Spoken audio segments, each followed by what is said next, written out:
Hello everyone, thank you for supporting us. We just arrived with our third transport out by Iulia. I'm here with Florin Lupean. He's the man in charge of Smile for Ukraine, and we are with my sister Alex, who's going to translate Florin Lupean's answers. So Florin, I'm just going to ask you first question.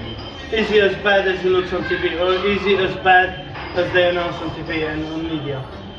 Da, cu siguranță. E mult mai grav decât se vede la televizor și decât vedem noi în presă. E mai grav pentru că niciodată nu o să poți să prinzi într-o poză, într-o filmare, ceea ce simt oamenii aceia. Poți să vezi anumite lacrimi, poți să vezi anumite trăiri, însă sentimentele nu se pot transmite. Și am fost în Ucraina cu al treilea transport pe care l-am făcut.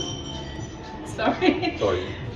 So it's basically worse than the media that you can see on the TV or read in the media, just because it's super hard to get in an image or in a film the feeling of the people and the trauma that they're going through. Deci cu al treilea transport care l-am făcut, efectiv am putut să simțim greutatea și apăsarea oamenilor.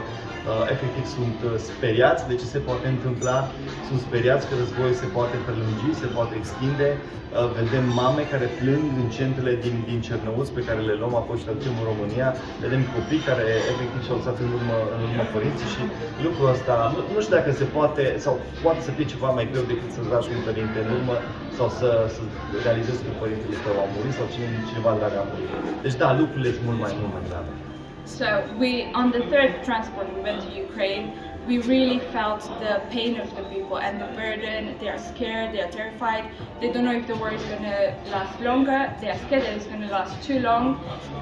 Mothers crying, living with their kids, and then the kids crying because their dad has to stay behind. So the trauma and the pain is really, really deep and hard. So Florin, the next question obviously is there any more need? Is there anything? What are the three needs people need, or the people of Ukraine need at this moment? Doar trei nevoi mari. În primul rând, nevoile despre care am mai spus rămân aceleași, vorbim de medicamente și de hrană, primele două nevoi. There are needs, and let's say the top three needs that we always say they are. The first one is medicine and food, that will always be a need at the moment. Și o nevoie pe care noi o vedem când le distribuim la biserici și ONG-uri, e nevoia de combustibil pentru aceste ONG-uri și din păcate combustibil se găsește tot mai greu și dacă se găsește e foarte scump, ținând cont că moneda lor s-a devalorizat. And then the second need that we saw while we were there, bringing the goods to the churches, is being able to provide with petrol for the car. It's very hard to get hands on petrol and super expensive considering that the Ukrainian currency went really down. Și aș mai spune o nevoie. Uite, o altă nevoie e nevoia de îmbrăcăminte. Ultimul grup de refugiați pe care am adus, efectiv au mers cu haine de pe ei. Și-au luat acte de identitate, pașaportul, câteva lucruri și haine. Haine puține, de fapt. So I could say a third need that we saw is for clothing. A family of refugees that just arrived in Alba, they basically just had their clothes that they wore and they had a bag with their identity cards, and that was it. They left everything behind, and so for clothing. Okay, so we have lots of people praying, and we're going to pray for peace, we're going to pray for the war to stop, but kind of help us understand the three strategic points of prayer. What should we pray for when we think of Ukraine? Să ne rugăm, aș pune în primul rând pentru ca Dumnezeu să mângâie copiii și mamele care au rămas fără soț sau fără tată.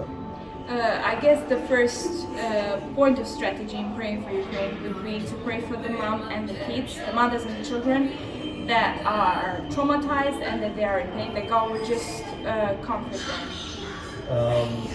Am trei copii și nu pot să-mi imaginez cum ar fi să fiu în locul acelor familii. I've got 3 kids of my own and I can't even imagine what it would be to be in their place. Yeah. Apoi să ne rugăm pentru pace, efectiv pentru pacea Ucrainei, Dumnezeu să facă într-un fel sau altul cum știe El mai bine, dar pacea asta să vină. Okay, and then to pray for the peace of Ukraine, that God will intervene as He sees fit, but just so that peace will come, a lasting peace in Ukraine.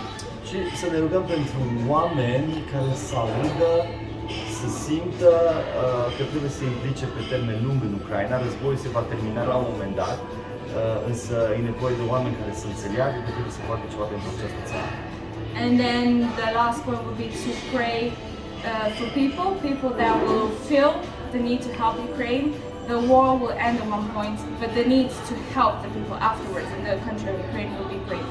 Știi, la început oamenii au fost foarte sensibilizați și au dat, însă vedem o scădere în dorința oamenilor de a se implica în continuare și pe lângă asta mă gândesc că efectiv e nevoie de oameni, repet, care să ajute la reconstruirea acestei țări, oameni cu inimă, oameni, repet, care să simte și să audă de la Dumnezeu și să aibă pe inima lor o povară pentru lucrul ăsta. As we saw at the beginning of the war, people were really eager to help and they jumped helping, but now we see a decrease. So we basically just pray for people that God will touch people's heart to be involved on the long term in helping the people and helping building up Ukraine. Okay. Excellent. Thank you, Florin, for your input and for your just up to date. Thank you guys for supporting. I know there will be dozens of men and women ready to come and help rebuild. We'll get things ready once the war finishes. So let's continue to pray and thank you for all your support. All of this is possible due to your involvement. So thank you, Florin, for going on the first line. God bless you. And thank you very much for everyone.